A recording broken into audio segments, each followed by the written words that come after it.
Commencer donc par me présenter. Donc, je suis une personne née en 1975. J'ai près 30 ans de jeu de rôle. J'ai commencé le jeu de rôle en 1989. Je suis joueur de longue date, maître de jeu, community manager sur Discord, par de nombreux logiciels d'audioconférence depuis une bonne dizaine d'années.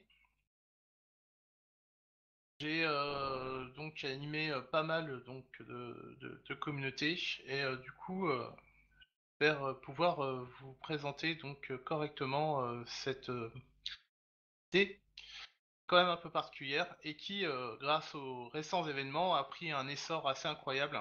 La maladie n'était pas une bonne chose, mais pour nous, ça nous a apporté donc beaucoup d'inscriptions car les gens s'ennuyaient chez eux. Un petit peu d'histoire.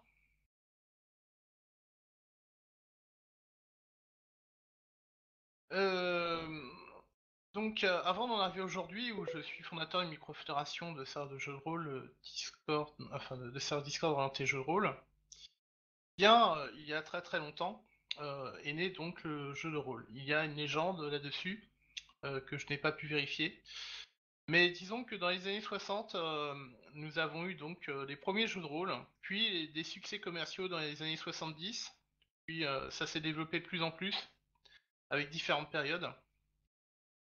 On a vu donc se créer des parties de jeu pour les gens qui n'avaient pas spécialement le temps de se réunir dans une salle. Ils jouaient par courrier, mais le jeu en club était vraiment le plus important. Tard donna donc ce que nous avons actuellement à travers Internet.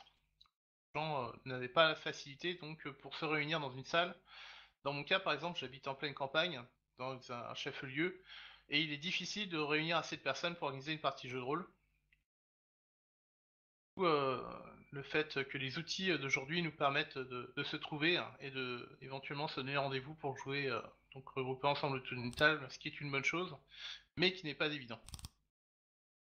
On se souviendra donc dans les années 1990 à 2000 de l'apparition, la construction, de la mise donc en place d'Internet tel que nous connaissons aujourd'hui, avec une étape plus tardive donc pour l'Internet 2.0.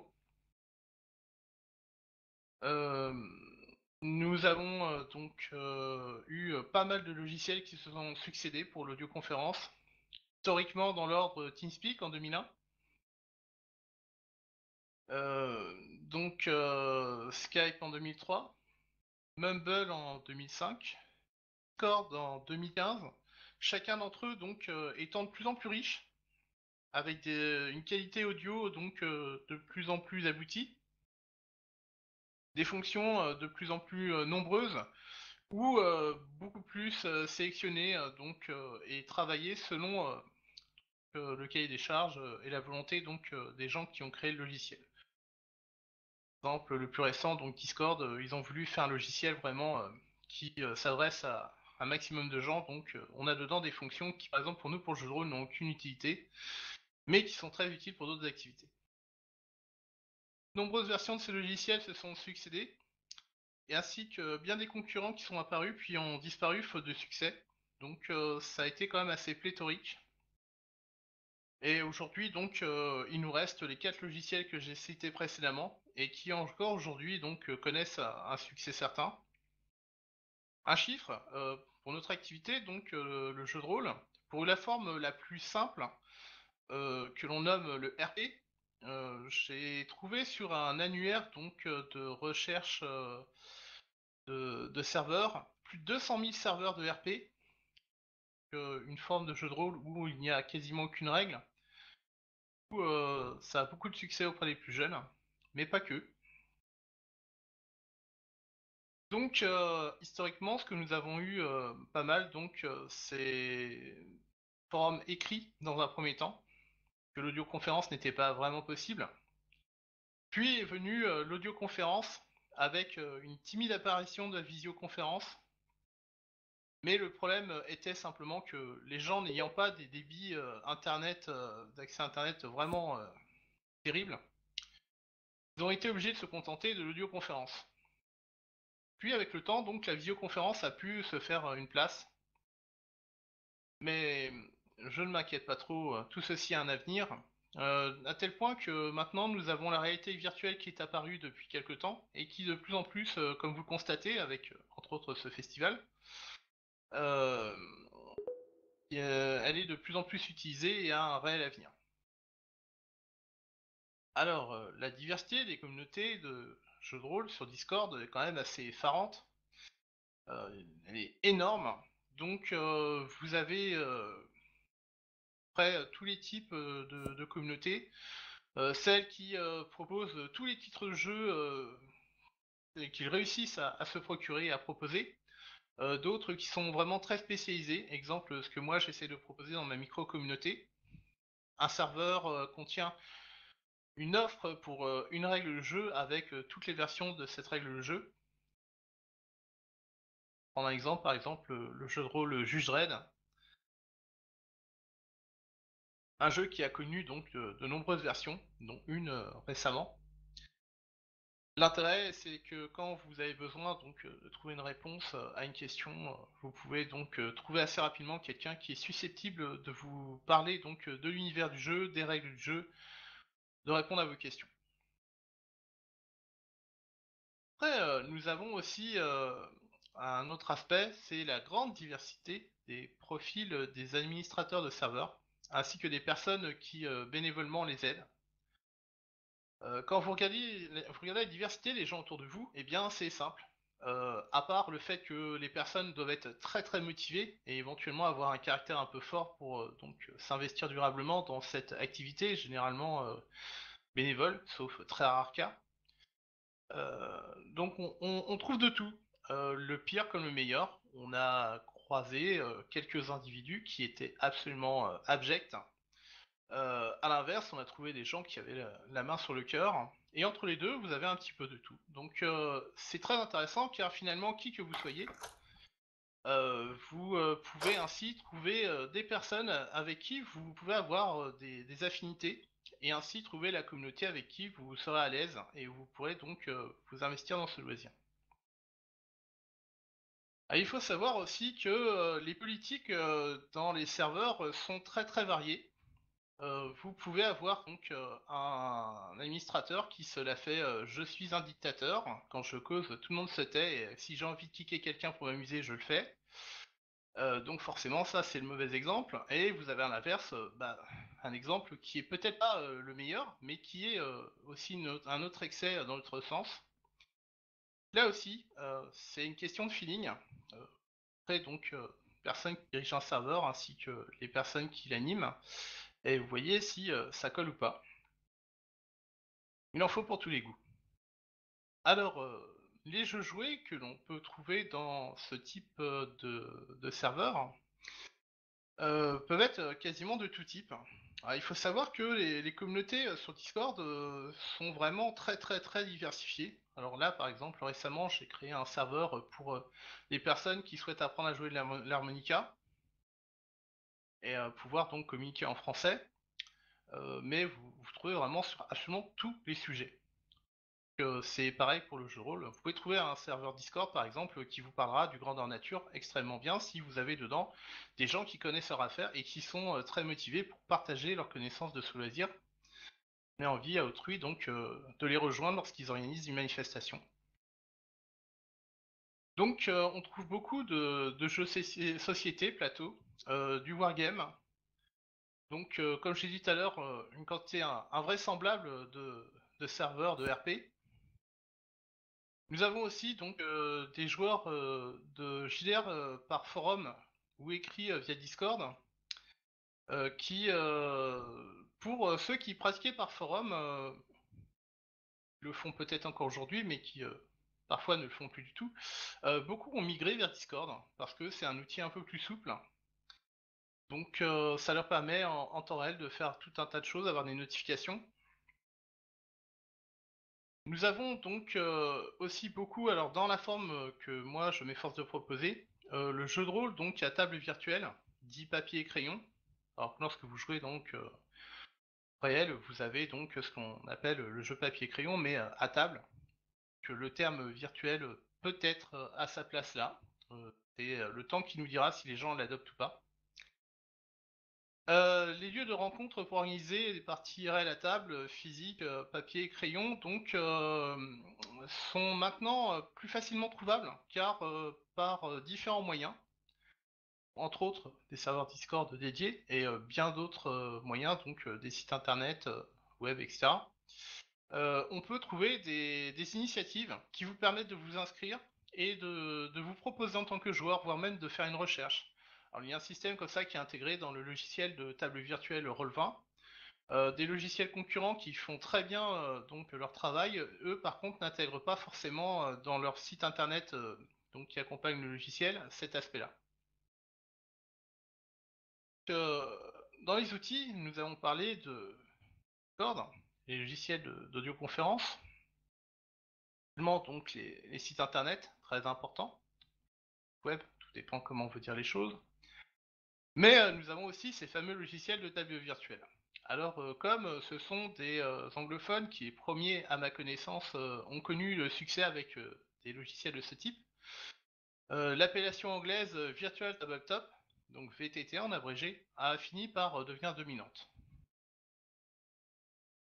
Pour les logiciels de jeux de plateau, nous trouverons par exemple Tabletop Simulator. Donc c'est extrêmement simple. Vous allez dans Steam, vous cherchez donc Tabletop Simulator, ça coûte pas très cher, mais ce qui est bien, c'est que derrière vous avez accès à absolument tous les jeux de plateau et éventuellement donc des jeux de rôle, des modèles de figurines en 3D, donc qui vous permettent de jouer à des jeux de figurines. C'est absolument incroyable et on peut faire vraiment de très belles choses avec. Vous pouvez créer votre propre jeu, adapter un jeu qui vous intéresse, traduire une version anglaise. Ils ont un système de workshop qui permet de faire ça. Nous avons donc ensuite, en 2012, le fameux Roll20. Alors, à l'instar de tous ses concurrents, plus ou moins complexes, chacun de ces logiciels, dont Roll20 le premier, ont évolué. Au début, c'était quelque chose d'assez simpliste. Petit à petit, donc, des fonctions ont été ajoutées permettant aux joueurs et aux maîtres de jeu de gérer les feuilles de personnages, les jets de dés, documents donc pour pouvoir les afficher, les consulter.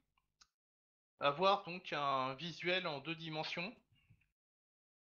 ce qui permet donc d'avoir une expérience de jeu quand même un peu plus poussée. Ça n'empêche pas que des personnes sont adeptes de la page blanche et de l'interprétation verbale et faire travailler l'imaginaire.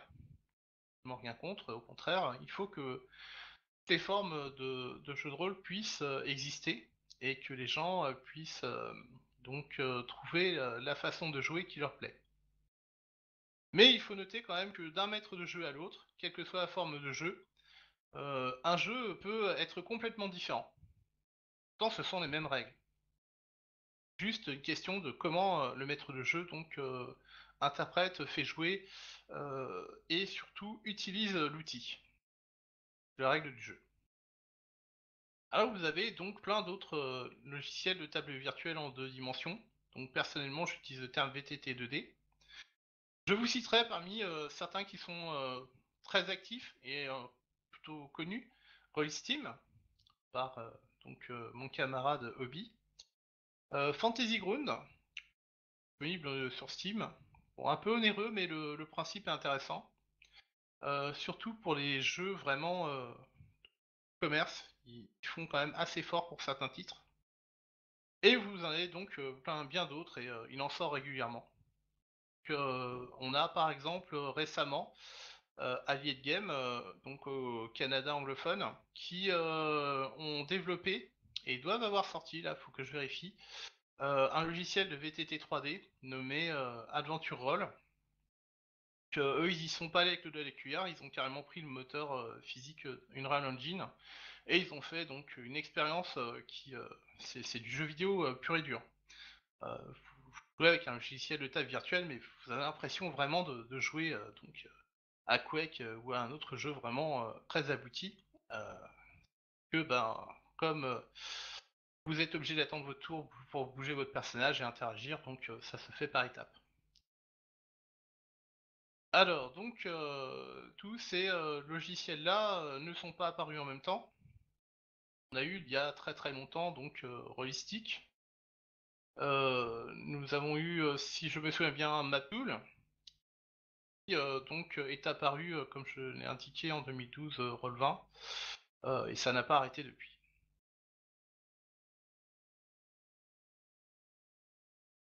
Alors donc, joueurs et maîtres de jeu peuvent avoir des comportements donc assez variés. Les logiciels de audioconférence peuvent apporter donc des comportements non souhaitables. Savoir que les plus jeunes, par exemple, peuvent très bien, les garçons, se dire que, eh bien, puisque la personne à qui ils parlent, c'est soi-disant virtuel, eh bien, ils peuvent se permettre de se montrer très malpolis et de se conduire de façon odieuse. J'ai pas rencontré jusqu'à maintenant de cas ou de personnes de genre féminin qui sont malheureusement minoritaires, heu, auraient eu ce type de comportement. Enfin bref. Ce que l'on constate, beaucoup, c'est que, les gens, utilisent très peu, certains outils intégrés donc à Roll20, comme la recherche de parties ou le système, d'audio et de visioconférence. Mais par contre, une chose qu'ils font en utilisant un logiciel, donc externe, ils utilisent beaucoup de pseudos. Alors les gens, ne semblent pas vouloir s'afficher avec, leur prénom, et encore moins leur nom de famille. Donc on a aussi pas mal de comportements inacceptables ponctuels. On a certains individus qui sont absolument, vraiment pas du tout, souhaitables dans un serveur, dans une communauté. Heureusement que les outils d'audioconférence permettent de se séparer de ces personnes, parfois avec perte et fracas malheureusement, parfois un petit peu plus en douceur. Mais le vrai problème, c'est que vous avez un pseudo et puis derrière, s'il y a eu un problème qui, vraiment, est grave, vous pouvez pas forcément retrouver la personne pour pouvoir faire ce que vous feriez si, dans la rue, quelqu'un, vous injuriait ou vous agressait. Que c'est un peu embêtant. Donc il y a un véritable, effet positif, une valeur ajoutée au fait, de jouer avec des personnes qui sont, éloignées les unes des autres. Car d'abord, vous allez pouvoir rencontrer et jouer avec des personnes, qui sont, vraiment, très diverses.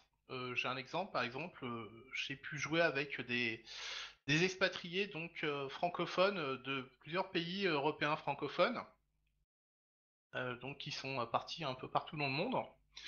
J'ai eu la possibilité de jouer avec des gens qui ne sont pas, donc francophones, en langue, maternelle et qui, s'intéressent, donc à l'apprentissage du français. On peut également jouer avec des compatriotes, qui, ont d'autres manières de pratiquer ce loisir et justement, pouvoir jouer avec des gens qui ont des manières de jouer très, très différentes, c'est très enrichissant. À défaut donc, de vous remettre en question tout le temps, ça vous permet, sur certains points où, vous n'êtes pas fixé, durablement, de pouvoir compléter, donc, vos connaissances, faire vos choix et donc, vous fixer dessus le temps que cela vous est utile. Pouvoir donc proposer, par exemple à vos joueurs quand vous êtes maître de jeu, une façon de jouer donc, qui correspond à un besoin pendant une période. Alors du coup, on a, lorsque l'on est en pleine partie, des fois des personnes qui arrivent, qui nous font les trolls, vraiment, absolument, tables. Donc au fur et à mesure, des années et des logiciels, on a eu donc des solutions de plus en plus abouties pour se débarrasser de ces indésirables. Quand vous êtes en train de jouer, c'est quand même pas très agréable d'avoir quelqu'un qui arrive et qui vous fait le screamer, donc la personne vous met un son, strident, à fond, et bien d'autres fantaisies de ce genre, donc on est très content d'avoir, des logiciels qui maintenant de plus en plus facilement nous permettent d'éviter ce type de problème. Notez que, nous avons aussi, un phénomène de gens qui ne veulent pas s'embêter à payer ou à télécharger un logiciel, donc qui, font quand même l'effort d'utiliser, donc un logiciel de conférence et se limitent à ça. Bon, avec, Discord maintenant en plus ils peuvent utiliser des bots qui permettent de lancer les dés, voire même plus, donc présente, quand même pas mal de monde, la richesse, du loisir jeu de rôle. Nous avons, vraiment une très très grande richesse de titres proposés. Nous avons une sorte, pas d'épidémie, mais de vague qui revient régulièrement de gens qui ont envie donc de créer leur propre jeu de rôle. Ils ont eu un tel, telle appétence pour ce loisir en jouant en audioconférence que ils veulent pouvoir jouer vraiment, avoir l'expérience qui leur ressemble et la partager avec autrui. Donc ils créent un serveur, sachant que c'est gratuit et très facile. Ils essayent de trouver des gens et s'efforcent donc de les faire jouer à leur jeu. Alors là, c'est pareil, on a des choses très peu abouties, d'autres très abouties, et entre les deux, il y a un peu de tout. Mais généralement, on trouve des personnes très motivées qui veulent absolument donc montrer ce qu'ils sont capables de faire ou avoir une expérience avec d'autres personnes de façon à pouvoir faire vivre leur jeu. Fut-il modeste et éventuellement pas très abouti, c'est pas grave. Le plus important, c'est qu'ils essayent, qu'ils osent, et de temps en temps, parmi eux, donc, se trouve une personne qui réussit donc à avoir un début de projet qui, une fois transformé et aidé par d'autres personnes, ou même des fois la personne toute seule y arrive jusqu'au bout, à mener ce projet jusque devant donc un éditeur qui s'intéresse au jeu. Et on a de rares cas où c'est quand même arrivé, le jeu est édité. Donc ça c'est très bien, c'est une chose très positive. Donc j'encourage tous les gens qui veulent le faire donc à tenter de créer leur propre jeu de rôle. Et qu'importe si vous avez une partie de votre système de jeu ou de l'univers qui est pas terrible, le plus important c'est d'essayer, de réessayer et de s'améliorer. Donc pour les diversités de formes de JDR, nous avons donc le fameux RP, jeu à table, donc physique, grandeur nature. Donc ça, c'est une autre forme finalement de richesse du jeu de rôle. Nous avons, avec support visuel ou pas, alors on a des nouvelles formes de jeux qui, enfin de faire qui apparaissent, des gens qui se réunissent dans une salle assis autour d'une table. Maintenant, utilisent des applications sur leur smartphone pour lancer les dés, par exemple, ou des choses comme ça, voire plus, ou sur les tablettes. Nous avons donc également des fois des surprises avec des gens qui utilisent Roll20 affiché sur un écran. Nous avons aussi donc une fois j'ai croisé quelqu'un qui faisait du pay to win, donc il diffusait en direct sa partie. Les gens qui regardaient pouvaient payer pour influencer, donner des bonus sur les malus, appliqués donc aux joueurs. Bon, c'était une idée qui m'a laissé très perplexe. Pour le futur, donc, eh bien, nous avons la réalité virtuelle qui va prendre de plus en plus de place. Les VTT, donc 3 dimensions, donc comme je disais tout à l'heure, par exemple avec Motor Unreal Engine. Les VTT en 2 dimensions vont survivre encore longtemps, car il y a un vrai public durablement pour ça. Les forums et le JDR écrit aussi vont survivre très durablement. Donc, à mon sens, les communautés ont encore un bel avenir, ainsi que les jeux qu'ils proposent. Donc, je remercie la Fédération française de jeux de rôle, Diane Exposito, euh, le Bordeaux Geekfest. Donc, si jamais vous voulez des renseignements, que vous êtes éventuellement à la recherche d'une communauté, donc pour venir découvrir le jeu de rôle, n'hésitez pas donc à prendre contact avec moi ou avec la Fédération.